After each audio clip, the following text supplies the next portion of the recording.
प्रश्न है, कोई राशि 5 वर्ष के लिए उधार दी जाती है, यदि साधारण ब्याज की दर 3% अधिक हो तो 105 रुपए अधिक प्राप्त होते हैं, तो वो मूल राशि क्या है? मूल राशि मतलब स्टार्टिंग में जो राशि वो होती है वो मूलधन होती है। तो P बराबर, हमारा तरीका क्या है, SI गुणा 100 बटा P निकालना है, तो बचा हुआ RT है वो नीचे आएगा। अब दर 3% बढ़ रही है, यानी वो नीचे है, तो इसका मतलब ऊपर SI में भी बढ़ती होगी। वो कितनी हो रही है? 105 रुपए एक्स्ट्रा आ रहे हैं, ठीक है, दर बढ़ने पर।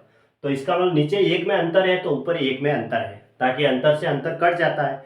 तो मतलब ये चीज ध्यान रखनी है। अगर इधर पी में अधिक कम होता तो फिर इधर SI में भी कम अधिक होता, ऐसे मतलब ऊपर ऊपर भी हो सकता है या नीचे ऊपर हो सकता है, ताकि दोनों आपस में कट सकते हैं। ऊपर SI में अंतर है तो फिर नीचे क्या आएगा?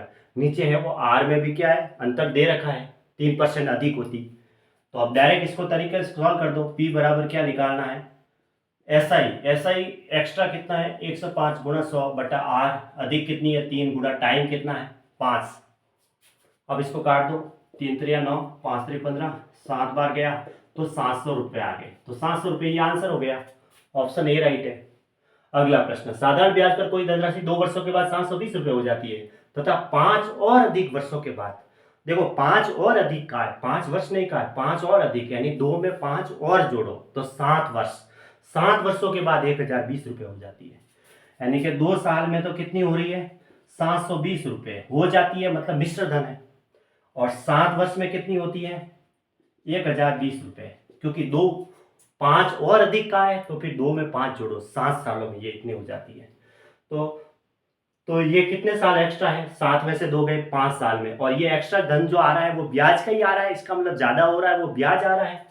तो 5 साल का ब्याज आया, 5 साल का SI कितना आया? 1020 में से 720 माइनस किया तो 300 रुपये। तो 1 वर्ष का कितना हुआ? 1 वर्ष का SI, 1 वर्ष का SI 5 का भाग दे दो 60। अब हमारे पास देखो 2 साल का है, मिश्र धन है, तो 2 साल का मैं ब्याज निकाल देता हूं। 2 वर्ष का SI 2 गुणा 60 करेंगे तो 120 रुपये। अब हमें मूल धनराशि निकालनी है। देखो 2 साल का हमारे पास SI भी है, 2 साल का मिश्र धन भी है और 2 साल का ब्याज भी है। तो मिश्र धन में से मैं मूल ब्याज घटाऊंगा तो मुझे मूलधन मिल जाएगा।